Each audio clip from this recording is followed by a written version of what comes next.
નમસ્કાર મિત્રો, સ્વાગત છે તમારું અમારી YouTube channel Gujarat jobs and news. મિત્રો, પેન્શન ન્યૂ રૂલ્સ. સરકારે પેન્શન નિયમોમાં મોટા ફેરફાર કર્યા છે. 30 જૂન નેશનલ ઇજાફાને લઈને વધુ એક કેન્દ્ર અને રાજ્ય સરકારો દ્વારા અપડેટ સામે આવી છે. પેન્શન નિયમોમાં આ મોટા ફેરફાર જાહેર કર્યા છે. પેન્શનના નવા નિયમ મુજબ કેન્દ્ર સરકારે પેન્શન નિયમોમાં જે ફેરફાર કરીને દેશભરના લાખો કર્મચારીઓને ખુશખબર આપી છે. હવે 30 જૂન કે 31 ડિસેમ્બર નિવૃત્ત થતા કર્મચારીઓ પગાર વધારાનો લાભ ચૂકી શકશે નહીં. સરકારે ફરી એકવાર મોટો ફેરફાર કર્યો છે અને દેશના લાખો કર્મચારીઓને રાહત આપી છે.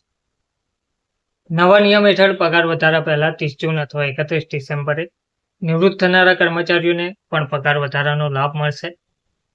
વાસ્તવમાં સરકારે આવા કર્મચારીઓને નેશનલ ઇન્ક્રીમેન્ટ આપવાનો નિર્ણય લીધો છે, જેથી તેમના પેન્શનની ગણતરી પણ તે જ આધારે કરી શકે.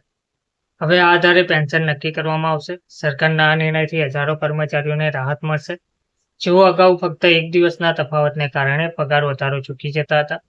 વાસ્તવમાં મોંઘવારી ભથ્થું 1 જાન્યુઆરી અથવા 1 જુલાઈના રોજ વધતું હોય છે. આવી સ્થિતિમાં પેન્શનની ગણતરી કરતા પહેલા વાર્ષિક વૃદ્ધિનો લાભ ઉમેરવામાં આવે છે. આ વધારાને આધારે એ નક્કી કરવામાં આવે છે કે કર્મચારીને નિવૃત્તિ સમયે કેટલી રકમ મળશે અને ત્યારબાદ તેને કેટલું પેન્શન મળવાપાત્ર રહેશે. તો સરકારના આ નવા નિર્ણયથી મોંઘવારી ભથ્થામાં વધારા પહેલા નિવૃત્ત થનારા કર્મચારીઓને તેમના પેન્શનમાં વધારો ઉમેરીને પગાર વધારાનો લાભ આપવામાં આવશે. તેમજ સેન્ટ્રલ સિવિલ સર્વિસીસ સુધારેલા પગાર નિયમ 2006 હેઠળ 1 જુલાઈ વાર્ષિક ઇન્ક્રીમેન્ટની તારીખ નક્કી કરવામાં આવી હતી. બાદમાં 2016માં નિયમોમાં ફેરફાર કરવામાં આવ્યા હતા અને 1 જાન્યુઆરી અને 1 જુલાઈના આધારે 2 ઇન્ક્રીમેન્ટ વધારા નક્કી કરવામાં આવ્યા હતા. પરંતુ આમાં 30 જૂન અથવા 31 ડિસેમ્બરે નિવૃત્ત થનારા કર્મચારીઓ માત્ર એક દિવસનો પગાર વધારો ચૂકી જતા હતા. આની અસર તેમના પેન્શનની રકમ પર પડતી હતી. આ મામલે 2017માં મદ્રાસ હાઈકોર્ટના એક ચુકાદા બાદ ધ્યાન ખેંચવામાં આવ્યું છે. આમાં એક કર્મચારીને પેન્શન માટે નેશનલ ઇન્ક્રીમેન્ટ આપવામાં આવ્યો હતો. વર્ષ 2017 બાદ ઘણા કર્મચારીઓએ આ મામલો કોર્ટ અને ટ્રિબ્યુનલ સમક્ષ ઉઠાવ્યો હતો. 2023માં સુપ્રીમ કોર્ટે ચુકાદો આપ્યો હતો કે આવા કર્મચારીઓને સંપૂર્ણ વર્ષની સેવા અને સારા પ્રદર્શનના આધારે નેશનલ ઇન્ક્રીમેન્ટ મળવું જોઈએ. આ પછી 2024માં આ નિર્ણય અન્ય સમાન કેસોમાં પણ લાગુ કરવામાં આવ્યો.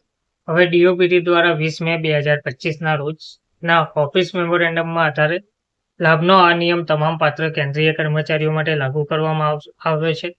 DOPTના મેમોરેન્ડમ અનુસાર જે કર્મચારીઓની નિવૃત્તિ 30 જૂન અથવા 31 ડિસેમ્બરે થાય છે, તેમને 1 જુલાઈ અથવા 1 જાન્યુઆરીએ થનારા ઇન્ક્રીમેન્ટ પેન્શન ગણતરી માટે વધારો મળશે.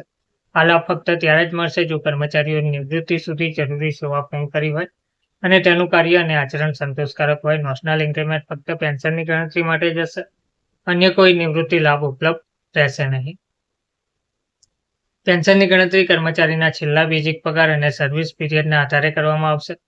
આ વાત સેન્ટ્રલ સિવિલ સર્વિસીસ પેન્શન નિયમ 2021માં જણાવવામાં આવી છે.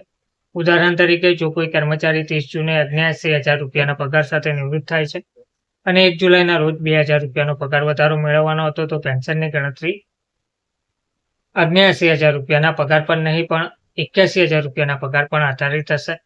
નેશનલ ઇન્ક્રીમેન્ટ ફક્ત માસિક પેન્શનની ગણતરી માટે જ કરવામાં આવશે. આ અન્ય રિટાયરમેન્ટ બેનિફિટ જેમ કે gratuity, leave encashment, pension commutation value, earned leave અથવા હાફ પે લીવનું એન્કેશમેન્ટ અને ગ્રુપ વીમા યોજનાના પેમેન્ટ પર લાગુ પડશે નહીં.